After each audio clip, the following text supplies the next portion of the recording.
Un camion de 30 tonnes fonçait droit sur eux à une vitesse de 100 km/h. Le conducteur avait beau écraser la pédale de frein, impossible de s'arrêter.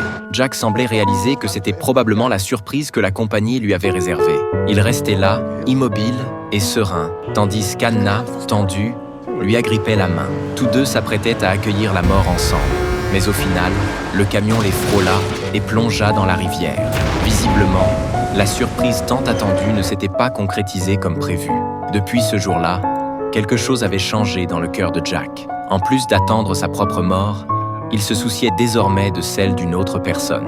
Justement, il vit à la télé qu'une explosion s'était produite près de chez Anna. Il sauta dans sa voiture et se précipita sur les lieux. Debout sur le toit de son véhicule, il aperçut Anna vivante parmi la foule et ressentit un inexplicable soulagement. Lui-même glissa accidentellement de la voiture, ce qu'Anna remarqua aussitôt. De toute façon, ils allaient bientôt mourir. Alors, il invita Anna à visiter son manoir et à admirer ses bolides. C'est alors que l'avocat apporta une bonne nouvelle. Un homme d'affaires russe s'intéressait au manoir. Le contrat prendrait effet 48 heures après la signature. Tout était réglé.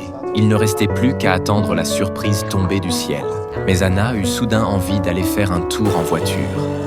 Ils foncèrent jusqu'à une plage chaleureuse et romantique, où la brise marine soufflait doucement, loin de l'agitation du monde. Pris d'une impulsion, Jack voulut apprendre à Anna à danser. Leurs pas s'entremêlèrent, et à cet instant, les sentiments enfouis de Jack s'éveillèrent. Leur relation prit subtilement un nouveau tournant. Le lendemain, contre toute attente, Jack alla trouver Anna pour lui proposer un dernier voyage avant de mourir.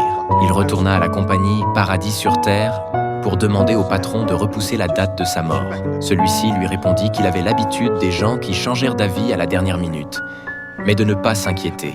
La peur n'est que passagère, alors que la sérénité de l'au-delà est éternelle.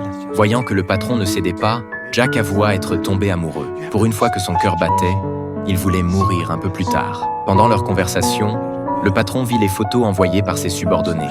Il sembla s'adoucir et dit qu'il allait en discuter avec ses collègues. Peu après, sur l'écran de surveillance, Jack le vit charger ses hommes de main de prendre des armes. Jack comprit. Il ne s'agissait pas de discuter, mais clairement de lui réserver une surprise. Malin, Jack alla se cacher dans la salle des cercueils. C'est alors que le tueur entra, son arme à la main.